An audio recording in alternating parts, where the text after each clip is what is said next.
The crack of the bat and pop of the glove are the unmistakable sounds of baseball. Baseball's been my life. Blue Crabs manager Stan Clyburn has spent a lifetime in the sport. I'm a guy who's been in this game since I was 17 years old.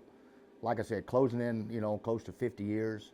I've seen a lot of changes in baseball over the years. But of those changes, he hasn't seen anything like what's going on in the Atlantic Baseball League. Hey, we're open to anything. I think that's going to be pretty radical.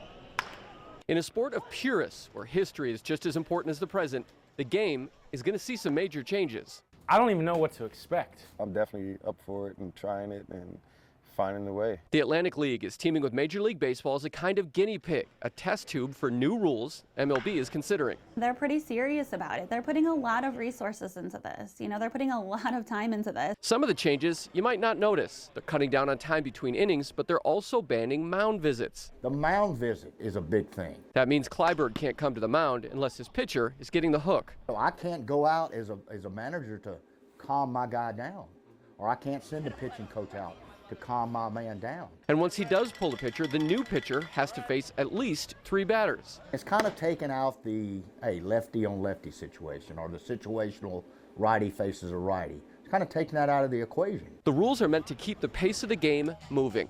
How many games do we have on school nights when it gets after 9 o'clock for a 6:30 start, 6:35 start?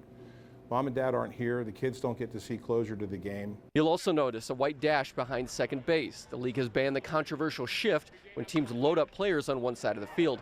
And take a look at first base. It's actually bigger. The league added 3 inches to first and third. It's no stepping on ankles, and you're a little bit closer from home plate. So, the bang-bang plays that happened last year are kind of eliminated this year. I sit and think about all the close plays that you see now in replay, where the hand just slips in or the tag just gets down. And it just makes me wonder how many more stolen bases. And the most noticeable change will happen next season. The league wants to move the pitcher's mound back 2 feet. To be honest, I don't even know how to handle it, to how you even go about it. That caught the attention of pitcher Daryl Thompson.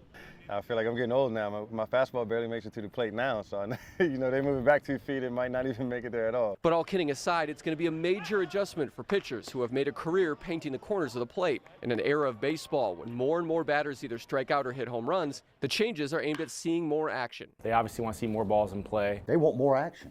They want the ball put in play more. They don't want to see strikeouts and waiting for the big home run. People are always hesitant to change the rules of baseball, but the whole point of it is to fill these seats. They know their baseball audience is changing, and they want to keep up.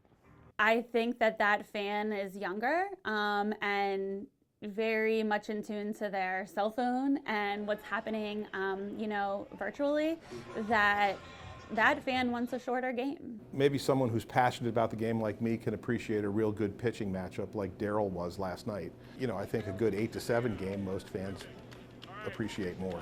But of all the changes we talked about, we left one big one out. With the balls and strikes, which will be called electronically starting sometime this year. You heard that right. The league is going to have a computer call balls and strikes instead of an umpire.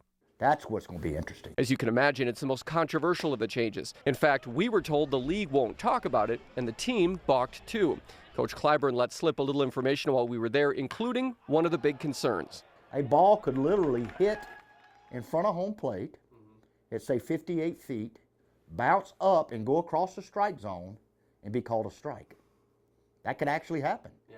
Now there's where the umpires are going to step in. That change will happen sometime this season. If all goes well, it could be in Miller Park in just a few seasons. But the Blue Crabs are embracing the changes. They know in order to keep their sport alive, they need fans in the stands. I think the game would be a little better, as the time goes, and the more and more we keep, putting into the game, we'll probably see better results. Life is about change, and baseball, being the great American pastime it is, also is about change. They're not just doing it to do it. They're doing it because they want to really see this in the future of baseball.